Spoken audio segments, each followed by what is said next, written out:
Bonjour Hugo. Bonjour Jean-Marc. Alors, on a l'occasion aujourd'hui de revenir sur le fameux meet-up Pandaloc. D'ailleurs, on remercie Pandaloc, notre partenaire locatif.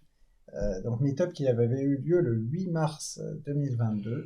Et Immobilier 2022, investir au son du canon. Cette petite actualité. C'est complètement choisi au hasard. Nous avions pris l'angle de parler tout d'abord d'investissement au sens classique, dans un contexte de guerre. Donc regarder un petit peu, quand on a quelques liquidités, quelques facilités de crédit, vers quoi on pouvait faire porter nos investissements. Et évidemment, on leur proposait d'apporter l'expertise StatRent pour analyser véritablement des rentabilités immobilières dans le marché du locatif. Exactement. Donc on va parler de l'immobilier, mais commençons par d'autres types d'investissements. Voilà. Donc évidemment, en contexte de guerre, on a toujours ce conflit. De nombreux blogs, de nombreux chroniqueurs, de nombreux économistes vont mettre l'immobilier face à d'autres types de placements. Et donc nous avions choisi très rapidement et avec quelques visuels d'aborder les concurrents de l'immobilier.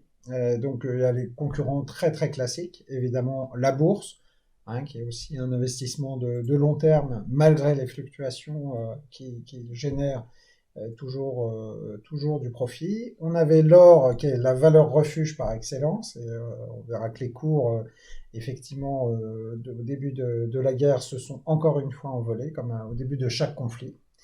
Et des participations au capital, des investissements directs qui peuvent être faits dans des entreprises ou des startups.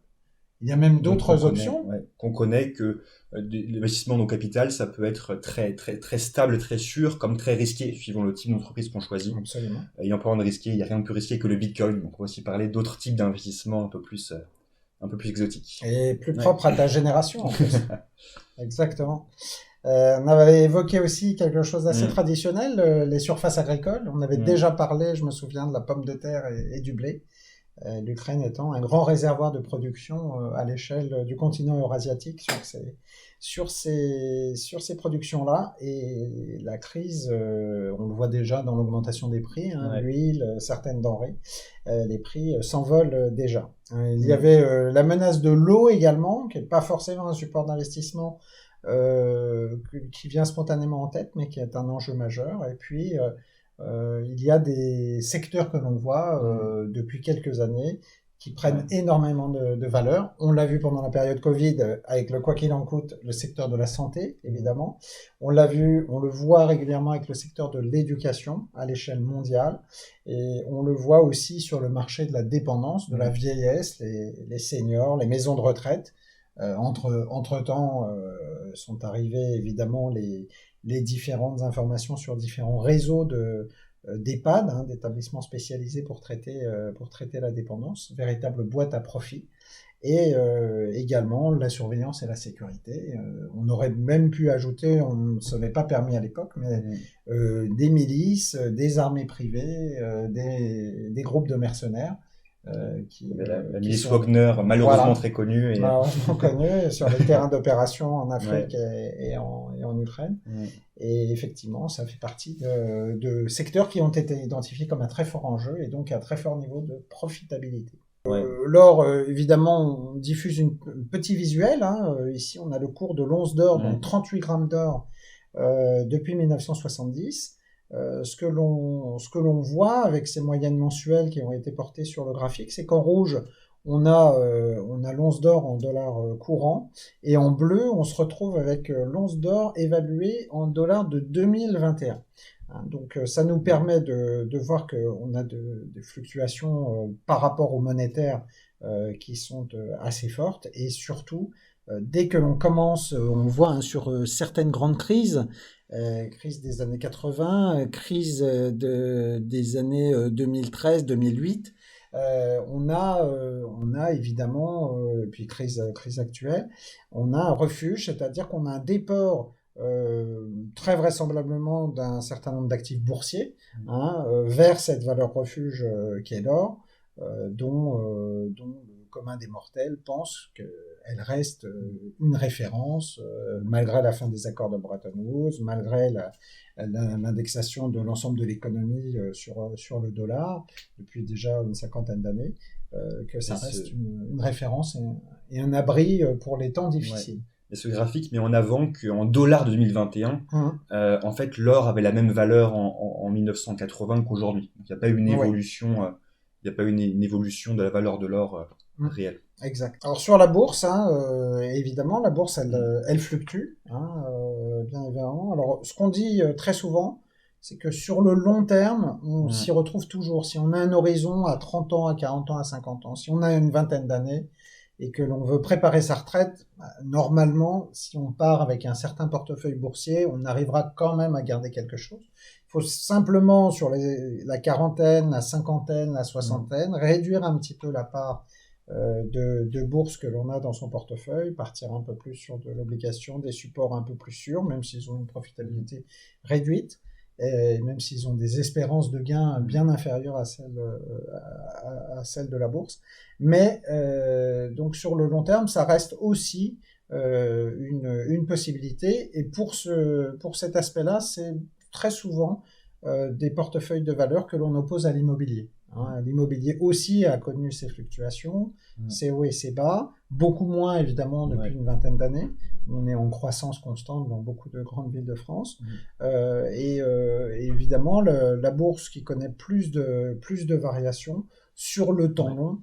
Si on avait ici des moyennes annuelles au lieu d'avoir une performance mensuelle linéarisée, eh bien on verrait qu'on a quelque chose qui croît sur la longue période. Sur 30 ans, on se retrouve toujours. Après, c'est toujours le même problème que l'on retrouve parfois aussi en immobilier, c'est que lorsqu'on veut rendre l'argent disponible, lorsque par exemple on approche d'un krach, ou on a eu l'espérance de gain qu'on souhaitait, ou lorsqu'on veut acheter une résidence secondaire, diversifier ses biens, payer les études des enfants, etc., eh bien, on va se retrouver devant le choix de devoir réaliser ces actifs-là, c'est-à-dire les remettre sur le marché, les vendre, et ils ne sont pas toujours au cours que l'on souhaiterait. Et donc, à partir de ce moment-là, on se trouve souvent dans un dilemme de ne pas vendre assez cher, de ne pas acheter assez bon marché, et de se retrouver un petit peu coincé par la conjoncture. Et c'est encore plus dangereux si on peut avoir besoin de cet argent sur le court terme. Absolument. Donc ne jamais investir l'argent dont on pourrait avoir besoin sur le court terme. Exactement. Ça paraît évident pour l'immobilier, parce que c'est quelque chose qui paraît plus concret qu'on peut toucher, mais c'est tout aussi vrai pour la bourse ou pour tout type d'investissement. Absolument. Le Bitcoin, évidemment, on a un effet et générationnel et de conjoncture qui fait que, évidemment, les crypto-monnaies ont pris beaucoup d'importance dans les chroniques économiques et financières. Donc on voit évidemment qu'aujourd'hui on est sur des cours extrêmement élevés. À l'époque nous étions à 38 000 euros donc sur du Bitcoin classique. Évidemment il y a eu des plus-values énormes. Évidemment il y a déjà eu du crack. Évidemment il y a certains autres cracks qui se prépareront et sur d'autres dénominations, d'autres devises en crypto. Voilà. Alors là, je dirais, c'est une question de foi. Est-ce qu'on a atteint un sommet? Est-ce que c'est quelque chose qui doit se structurer? Est-ce qu'on a les garanties sur la base d'une monnaie de banque centrale? Non, la réponse est non. Donc, on est clairement dans quelque chose qui fonctionne sur de la confiance. Ça, c'est déjà vu de nombreuses fois en économie et en finance. Voilà, ça dépend vraiment de la foi des gens. L'importance de la sphère Bitcoin, il est clair qu'elle va toujours se développer. Les modèles bancaires vont se développer aussi sur du Bitcoin. Après, il faudra voir qui seront les acteurs qui pourront vraiment structurer ça pour un usage généralisé du Bitcoin. On n'est pas encore à ce stade aujourd'hui. Et le Bitcoin est devenu la crypto-monnaie de référence. Beaucoup d'autres sont basés sur les Bitcoins, ce qui peut donner une certaine stabilité au Bitcoin. Et ce qui veut dire aussi que malgré ces fluctuations qu'on voit ici, ça fait partie des crypto-monnaies actuelles, peut-être la crypto-monnaie actuelle qui a le moins de variations. Donc, prévoir le futur est très difficile, mais dans tous les cas, c'est un pari. Sur les terres agricoles, ça c'est quelque chose que j'ai à cœur. Je crois beaucoup Je crois beaucoup dans ce marché-là, et dans StatRent, dans la plateforme StatRent. Nous avons bien positionné également les terrains. Ça fait partie des 6 catégories de biens que nous traitons et que nous analysons chaque nuit. La terre agricole, elle est destinée à alimenter aujourd'hui 7 milliards d'humains. Demain, certainement un plafond autour de 11 à 12 milliards d'humains. Voilà. Donc c'est évident, et on le voit aujourd'hui avec la conflictualité qui s'est développée. Elle s'est développée en Ukraine, elle va se développer en Asie, elle va se développer dans le Pacifique, elle va se développer peut-être même en Australie, qui se dote de sous-marins à propulsion nucléaire. Et bien, des grands greniers à blé mondiaux que peuvent être l'Ukraine, l'Australie, le Canada, peuvent être en danger. Plusieurs types de dangers. Ça peut être des dangers militaires avec des hyperpuissances qui peuvent se former dans ces régions-là, mais ça peut être aussi climatique. On a vu dans l'été 2021 énormément d'épisodes d'incendies de forêt, des terres dans l'ensemble du Canada ou des États-Unis qui n'étaient jamais sujettes à des incendies de forêt et qui l'étaient spécialement sur cette période. Des milliers d'hectares brûlés. Donc il y a un vrai sujet là-dessus, avec, comme on le voit sur ce graphe, le prix des terres et des prêts libres acquis par des agriculteurs qui ne cessent d'augmenter en valeur indicielle ici entre 1990 et aujourd'hui. On se retrouve avec une valeur qui augmente, pourtant avec des excédents bruts d'exploitation qui diminuent. Ça c'est souvent lié évidemment au cours des matières premières et des taux d'intérêt réels également en chute, mais qui sont, comme tu le sais, en train de remonter. Donc on a le besoin premier, c'est vraiment l'alimentation. On peut avoir une agriculture, notamment en Europe, en France, qui peut fortement se capitaliser. C'est arrivé en Espagne dans les années 90, c'est arrivé sur un certain nombre de terres agricoles où l'intensité capitalistique s'est développée, l'endettement s'est développé, l'intensification de l'agriculture a nécessité de l'équipement, des tracteurs, des machines-outils, etc. Et donc ça va devenir un très très gros enjeu, malgré un certain nombre de cours qui sont très bas aujourd'hui. Je pense au cours du porc, je pense au cours du lait. On voit très bien que pour enflammer une production telle que celle dont on parlait tout à l'heure, le blé ou la pomme de terre, il n'en faut pas beaucoup. Et lorsqu'on voit le prix du paquet de pâtes dans le marché de détail, avec une forte composante en blé ou en maïs, on voit les impacts très très forts de cette histoire de disponibilité de la production agricole et donc de la terre agricole. Oui, on voit que le prix de la terre en elle-même n'est pas corrélé complètement avec l'activité agricole ou l'activité économique en général. Donc, le besoin en eau, alors ça c'était plutôt illustratif, mais il faut savoir qu'il y a déjà beaucoup de conflits armés, des conflits régionaux armés qui sont bâtis sur la base du besoin en eau de certaines nations. On peut penser à l'ancienne région de la Mésopotamie, qui va des très très grands fleuves des Tigre et de l'Euphrate, depuis la Turquie qui a construit par exemple énormément de barrages, jusqu'à la Syrie, à l'Irak. On peut penser aux besoins criants en eau dans les régions au sud du Liban, je pense à l'Égypte, je pense à la Palestine, Israël, la Jordanie.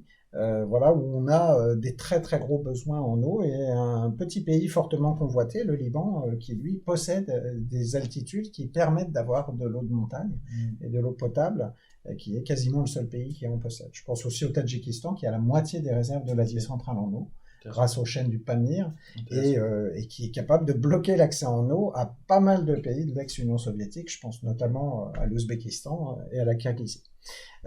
Donc en fait ces besoins sont évidemment gigantesques, c'est la base de la vie, et le problème que l'on voit sur le schéma de droite notamment, c'est que l'évolution du volume d'eau douce disponible par habitant évidemment et par an en milliers de mètres cubes ne cesse de décroître. Alors évidemment le dénominateur, c'est-à-dire la population mondiale, croît régulièrement, on est passé de 4 à 5, puis 6, puis 7 milliards, et je le disais tout à l'heure, nous allons monter vers 11 ou 12 milliards. Là, nous allons atteindre un plafond de transition démographique. Donc, mais ce n'est pas encore aujourd'hui que ça sera fait, ce sera peut-être dans une cinquantaine d'années, une centaine d'années. Et évidemment, comme on le voit, la sécheresse gagne sur l'ensemble de la planète. Et donc, le besoin en eau, la production d'eau douce, elle commence à être sérieusement en danger dans pas mal de régions du monde. On a des régions quand même, des déserts au sud de l'Iran où on se balade à des températures de 64 degrés sans une once d'eau, à part de l'eau de mer sur la côte. Et donc c'est quand même un très très gros problème. Sur le graphe de gauche, on avait repositionné quand même les besoins. On revoit quand même le couple agriculture et eau, avec évidemment une grosse part de la consommation agricole. Enfin de la consommation humaine en eau qui est liée à l'agriculture, une beaucoup plus faible part pour l'industrie et enfin l'usage domestique qui est très minoritaire dans cet usage en eau. C'est une des courbes où l'agriculture arrive très au-dessus de l'industrie et dans la consommation de ressources. On pense notamment au maïs, on pense au coton, on pense au soja, à toutes ces productions très gourmandes en eau et qui réclament des irrigations très régulières. Et pensons quand même au fait qu'il y a une mer qui a complètement disparu de la surface du globe, qui est la mer d'Aral, qui était une énorme mer intérieure entre Ouzbékistan, entre Ouzbékistan et Turkménistan, au sud de l'Union soviétique, et qui par les campagnes de production de coton intensive dans les années 50, impulsées par Khrouchtchev, a été complètement asséchées par le phénomène d'irrigation. Okay. Très bien, ce qu'on peut conclure en fait sur ces sujets, c'est que l'immobilier reste quand même moins erratique, moins irrégulier et plus stable que la plupart des placements. Il se rapporte à un besoin qui est très clair, c'est un besoin de logement. Derrière l'immobilier, il y a quand même toujours du logement. On ne se loge peut-être pas soi, on loge peut-être quelqu'un d'autre, mais en tout cas, du fait de ce besoin essentiel, on va toujours trouver un marché avec une offre, une demande, un prix de marché, un prix à la location, un prix à l'usage. Donc il y a quand même une certaine stabilité. 1 mètre carré à Paris, c'est quand même 1 mètre carré à Paris. C'est un actif tangible et maîtrisable. On peut entreprendre des travaux, on peut isoler, on peut valoriser, on peut dégrader un bien. Donc on a quand même la main sur ce bien. On peut vraiment entreprendre un grand nombre de travaux pour le modifier, le changer. D'ailleurs, je crois que tu as une chaîne YouTube qui s'intéresse pas mal à ce genre de choses. Comment valoriser en location longue ou courte un certain nombre de biens. Et d'ailleurs, tu t'offres au public pour aller visiter ces biens-là et voir ce qui a été fait à l'intérieur de ces biens pour mieux les louer, mieux les habiter, mieux les restituer. Hugo Statrel sur YouTube, allez faire un tour, ou c'est possible que vous regardez en ce moment cette chaîne. Mais oui, n'hésitez pas. On peut faire un petit insert. Vidéo 1, vidéo 2.